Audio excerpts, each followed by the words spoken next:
الحمد لله نحمده ونستعينه ونستغفره ونعوذ بالله من شرور أنفسنا ومن سيئات أعمالنا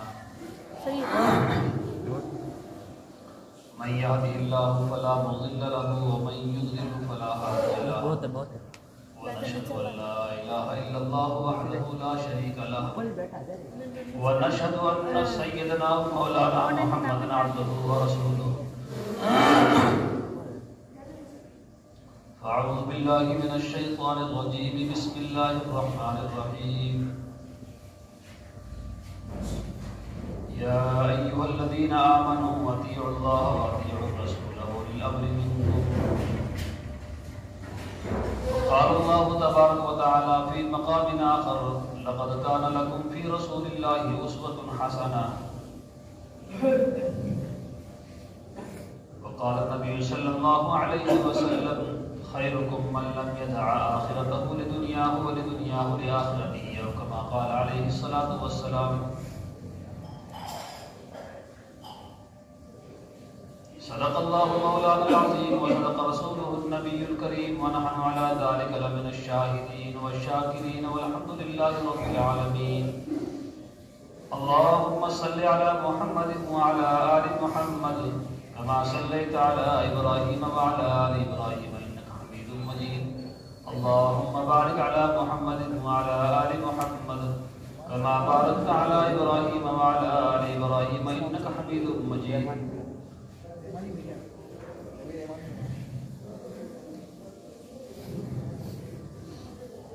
اللهم صل على سيدنا محمد ما اختلف الملبان وتعاقب الأسرار وكر الجديدان واستقل الفرقدان وبلغ روحه وأرواح أهل بيته منا التحية والسلام وبارك سلم عليه كثيرا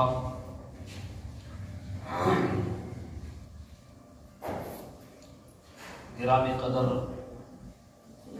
اہل علم حضرات علماء کرام خصوصاً اس جامع مسجد کے امام اور خطیب حضرت مولانا مفتی عبدالواحد صاحب قاسمی عبدالواحد صاحب زید مجدکم العالی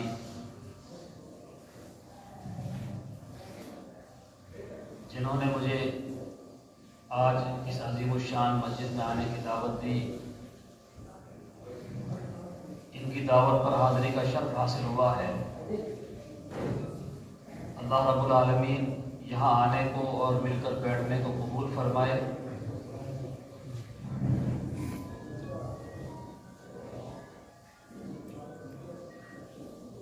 رب ذوالجلال نے اس کائنات کے اندر کم و بیش 18,000 قسم کی مخلوقات پیدا فرمائی ہیں۔ ان 18,000 مخلوقات کے اندر سب سے افضل اور سب سے اعلیٰ انسان کو بنایا ہے، اور انسانوں کے اندر بھی سب سے اشرف اور سب سے افضل وہ ایمان والوں کو بنایا ہے۔ ایمان والے کا مقام سب سے اونچا مقام ہے۔ رب ذوالجلال نے ہمیں ایمان کی دولت سے مالا مال کیا ہے، سرفراز کیا ہے۔ یہ اللہ رب العالمین کا بہت بڑا ہم پر احسان ہے۔ اس عظیم نعمت کی ہمیں قدر کرنے کی توفیق عطا فرمائے۔ اس لیے کہ ایمان کے بغیر داخلہ نہیں، دخول جنت ایمان کے بغیر نہیں ہے۔ یہ کلمہ طیبہ لا الہ الا اللہ محمد رسول اللہ صلی اللہ علیہ وسلم یہ بنیاد ہے، یہ مفتاح الجنہ ہے، یہ جنت کی چابی ہے۔ لیکن لا الہ الا اللہ محمد رسول اللہ صلی اللہ علیہ وسلم کا کیا معنی ہے، کیا مطلب ہے، اس کی کیا تشریح ہے؟ جو اپنے آپ کو اہل ایمان اور مومن کہلاتا ہے، مسلمان کہلاتا ہے، ہم میں سے بہت کم لوگ ہیں، بہت کم پرسنٹ ایسے ہیں کہ جو کلمہ طیبہ لا الہ الا اللہ محمد رسول اللہ صلی اللہ علیہ وسلم کی مکمل تشریح جانتے ہوں۔ اور پھر مزید اللہ رب العالمین نے ہمارے اوپر یہ احسان فرمایا ہے کہ اس نے ہمیں آخری پیغمبر سید الانبیاء افضل الانبیاء محمد رسول اللہ صلی اللہ علیہ وسلم کی امت میں پیدا فرمایا ہے۔ یہ بھی بہت بڑی نعمت ہے، بہت عظیم نعمت ہے۔ آدم علیہ نبینا علیہ الصلوۃ والسلام سے لے کر عیسیٰ علیہ نبینا علیہ الصلوۃ والسلام تک تقریباً 1.25 لاکھ پیغمبر دنیا میں تشریف لائے۔ ہر پیغمبر نے یہ مشن پیش کیا ہے، رب کے بندوں کو رب سے جوڑنے کی ہر ممکنہ کوشش کی ہے کہ اللہ کے بندے اللہ کے احکام پر چلنے والے کیسے بن جائیں، اللہ کی ماننے والے، اللہ کی اطاعت کرنے والے کیسے بن جائیں۔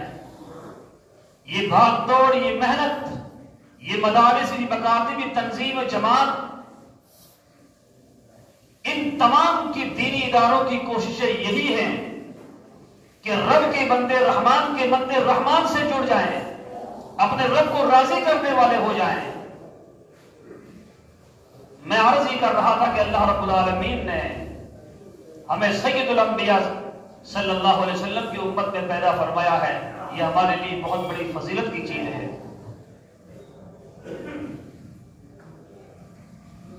کتابوں میں لکھا ہے کہ بڑے بڑے پیغمبروں نے دعا بھی کی ہے، تمنا کی ہے، اللہ ہمیں آخری پیغمبر محمد رسول اللہ صلی اللہ علیہ وسلم کی امت میں پیدا کیا جاتا، لیکن ہر ایک کی تمنا پوری نہیں ہوئی ہے۔ کتابوں میں لکھا ہے کہ سیدنا عیسیٰ علیہ نبینا علیہ الصلوۃ والسلام کی دعا قبول ہوئی ہے۔ عیسیٰ علیہ نبینا علیہ الصلوۃ والسلام کو چوتھے آسمانوں پر اٹھا لیا گیا ہے، دنیا میں ان کی وفات نہیں ہوئی۔ قیامت سے پہلے وہ دنیا میں تشریف لائیں گے، لیکن نبی اور پیغمبر بن کر نہیں، وہ رسول بن کر نہیں، وہ سید الانبیاء محمد رسول اللہ صلی اللہ علیہ وسلم کی امتی بن کر دنیا میں تشریف لائیں گے اور اسی دین کی اشاعت کریں گے، قرآن کریم کی اشاعت کریں گے۔ آسمانی کتابیں نازل ہوئی، تورات ہے، زبور ہے، انجیل ہے، دوسری صحیفے نازل ہوئے، لیکن آخری کتاب قرآن کریم، اس کے اندر کبھی رد و بدل نہیں ہوا ہے۔ اللہ رب العالمین نے خود قرآن شریف میں ارشاد فرمایا ہے کہ ہم نے تمام کتابیں منسوخ کر دی ہیں، ان میں تحریف ہو چکی ہے، رد و بدل ہو چکا ہے۔ خود رب ذوالجلال نے اس کی منسوخ ہونے کا اعلان فرمایا ہے۔ قرآن کریم جب سے نازل ہوا ہے تب سے لے کر اب تک اور قیامت تک اس کے اندر کبھی ایک حرف کا، زبر زیر پیش کا، نقطے کا نہ کبھی فرق آیا ہے، نہ کبھی فرق آ سکتا ہے۔ اللہ رب العالمین نے قرآن کریم کی حفاظت کی ذمہ داری خود لی ہے۔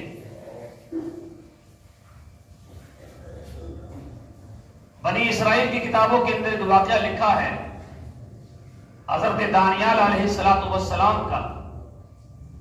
حضرت دانیال علیہ الصلوۃ والسلام ایک جلیل القدر پیغمبر دنیا میں تشریف لائے ہیں۔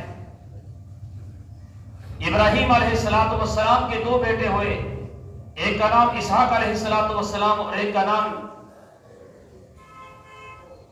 اسماعیل علیہ الصلوۃ والسلام۔ اسماعیل علیہ الصلوۃ والسلام کی نسل سے تقریباً 40 پشتوں کے بعد محمد رسول اللہ صلی اللہ علیہ وسلم دنیا میں تشریف لائے ہیں۔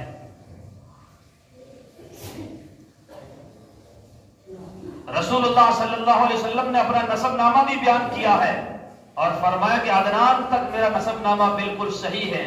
محمد بن عبداللہ بن عبد المطلب بن ہاشم بن عبد مناف بن قصی بن کلاب بن مرہ بن کعب بن لوی بن غالب بن فہر بن مالک بن نضر بن کنانہ بن خزیمہ بن مدرکہ بن الیاس بن مضر بن نزار بن معد بن عدنان۔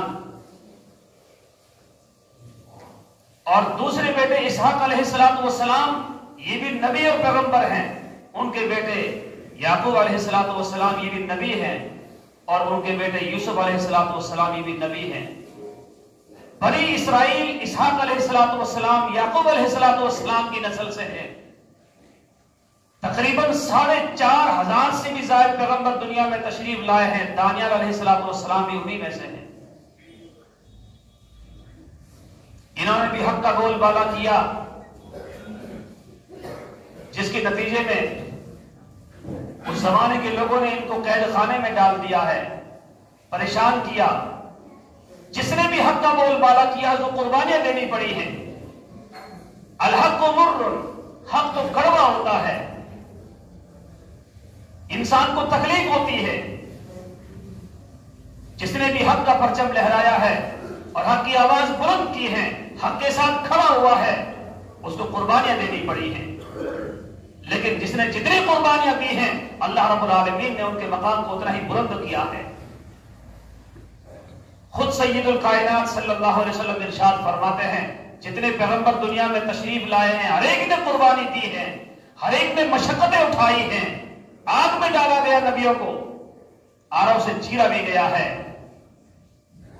ظلم زیادتی نہ جانے کتنے انبیاء کرام شہید ہوئے ہیں، لیکن محمد رسول اللہ صلی اللہ علیہ وسلم ارشاد فرماتے ہیں، جتنا مجھے ستایا گیا اس کلمے کے خاطر لا الہ الا اللہ محمد رسول اللہ صلی اللہ علیہ وسلم، کسی نبی کو اتنا نہیں ستایا گیا ہے، کسی پیغمبر کو اتنی تکلیف نہیں جھیلنی پڑی ہے جتنی مجھے قربانیاں دینی پڑی ہے۔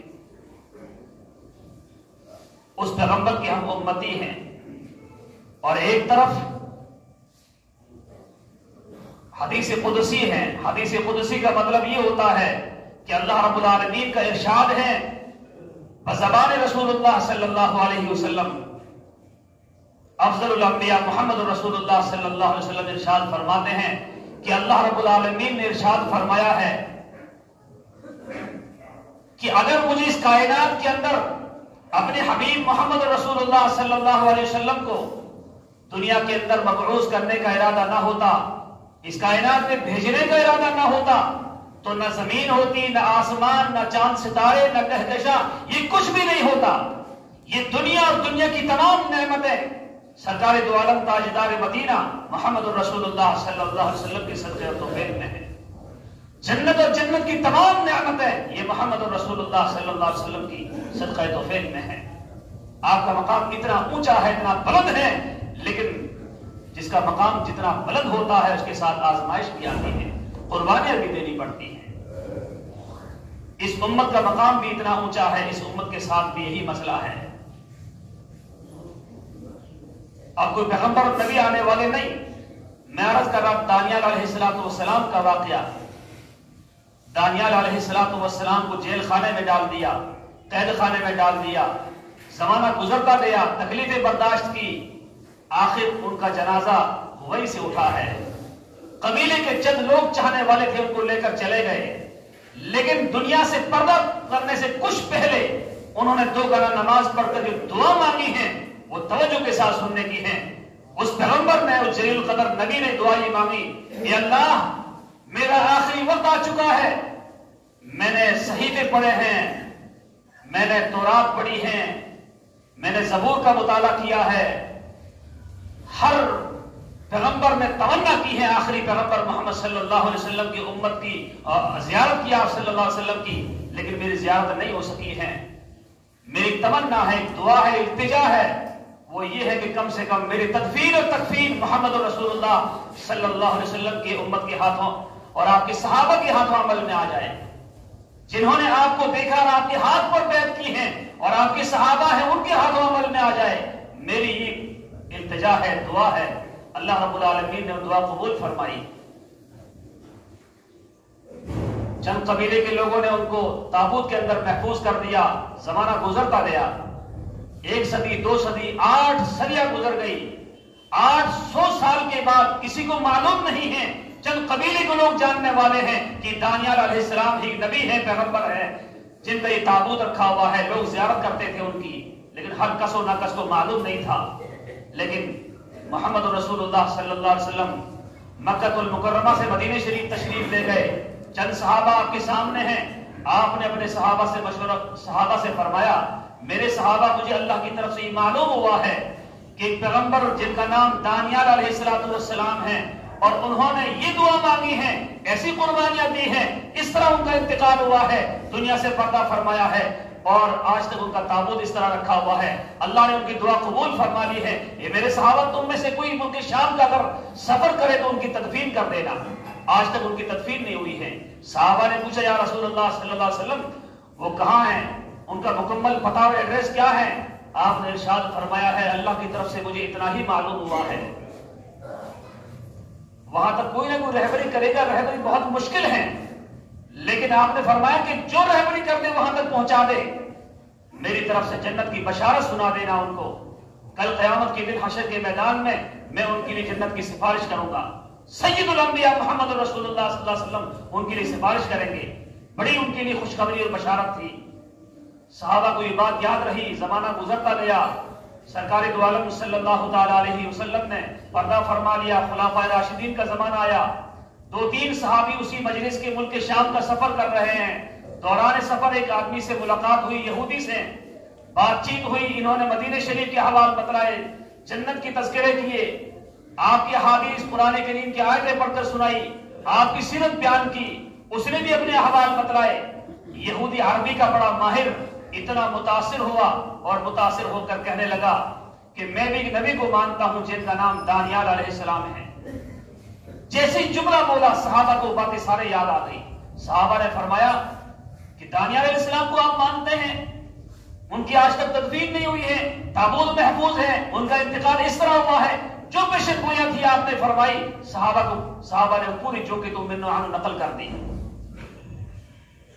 یہودی متاثر ہوا کہ آپ کو کیسے معلوم ہے؟ صحابہ نے کہا ہم نے ان کانوں سے سنا ہے، محمد رسول اللہ صلی اللہ علیہ وسلم خاتم النبیین والمرسلین، آخری پیغمبر صلی اللہ علیہ وسلم نے یہ ہمیں ارشاد فرمایا ہے، آج تک ہمارے ان کانوں نے دل نے محفوظ کر رکھا ہے۔ اور پھر فرمایا آپ ہمیں وہاں تک لے جا سکتے ہیں؟ اتنی بڑی بشارت آپ کے لیے ہو سکتی ہے اگر آپ ہمیں وہاں تک لے جائیں کہ اس سے بڑی بشارت پھر آپ کے لیے ہو نہیں سکتی ہے۔ جنت کی بشارت سنائی ان کو۔ وہ تھوڑی دیر اس نے توقف کیا اور پھر کہا کہ مجھے اعتماد ہے، یقین ہے، اور راتوں رات لے کر وہ گئے۔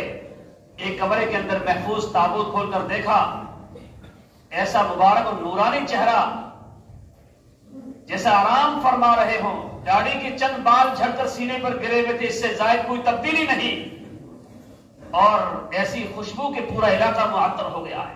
پیغمبر کا چہرہ ہے، خوشبو کیوں نہ ہو، نورانی کیوں نہ ہو۔ تدفین عمل میں آ گئی۔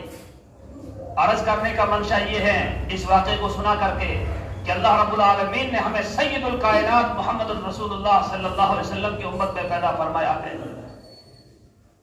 جس نبی کی امت میں پیدا ہونے کے لیے بڑے بڑوں نے تمنا کی ہے، دعائیں مانگی ہیں، اللہ رب العالمین نے ہمیں محمد رسول اللہ صلی اللہ علیہ وسلم کی امت میں پیدا فرمایا ہے، یا عظیم نعمت سے نوازا ہے۔ اس عظیم نعمت کی ہمیں قدر کی توفیق عطا فرمائے۔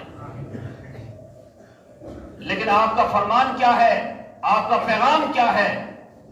وہ 10 منٹ باقی ہیں، ان 5-7 منٹ کے اندر میں اپنی بات عرض کرتا ہوں کہ سید الکائنات صلی اللہ علیہ وسلم نے کیا پیغام دیا ہے۔ آپ کی سیرت، آپ کے اقوال، وہ تو وقت کم پڑ سکتا ہے، دن اور رات تنگ ہو سکتے ہیں، لیکن آپ کے فرامین اور آپ کی مبارک احادیث کی تشریح کم نہیں ہو سکتی ہیں۔ مختصر وقت کے اندر جو آپ نے ارشاد فرمایا ہے، نبی علیہ السلام نے ارشاد فرمایا میرے صحابہ خیرکم من تعلم القرآن وعلمہ، تم میں سب سے بہتر شخص وہ ہے جو قرآن کریم کو سیکھے اور سکھلائے۔ قرآن کریم کو سیکھنے اور سکھانے والا، قرآن کریم کی خدمت کرنے والا، قرآن کریم کی خدمت کرنے والوں کی خدمت کرنے والے، یہ تمام اس بشارت کے مستحق اور مصداق ہیں۔ آپ نے ارشاد فرمایا میرے صحابہ، اللہ رب العالمین نے اپنی آخری کتاب کا سب سے پہلا پیغام اور سب سے پہلی وحی وہ تعلیم اور تعلم سے متعلق ہے۔ اقرأ بسم ربک الذی خلق، خلق الانسان من علق، اقرأ وربک الاکرم الذی علم بالقلم، علم الانسان ما لم یعلم۔ سب سے پہلا پیغام اس قرآن کریم کا وہ تعلیم سے متعلق ہے، اور تعلیم ہی سے ہم بہت ناقص اور ادھورے ہیں۔ تعلیم سے خاص طور پر اہل ایمان بہت دور ہیں، جبکہ رسول اللہ صلی اللہ علیہ وسلم نے ارشاد فرمایا ہے علم کے بغیر انسان ادھورا ہے، علم کے بغیر میرا امتی ناقص ہے، اللہ کی معرفت حاصل نہیں ہو سکتی ہے علم کے بغیر، علم کے بغیر سنتیں معلوم نہیں ہو سکتی ہیں، علم کے بغیر انسان اپنے رب کو نہیں پہچان سکتا ہے، زندگی کیسے گزارنی ہے، رب کو راضی کیسے کرنا ہے، یہ علم کے بغیر نہیں ہو سکتا ہے۔ اسی بنا پر رسول اللہ صلی اللہ علیہ وسلم نے ایک موقع پر ارشاد فرمایا ہے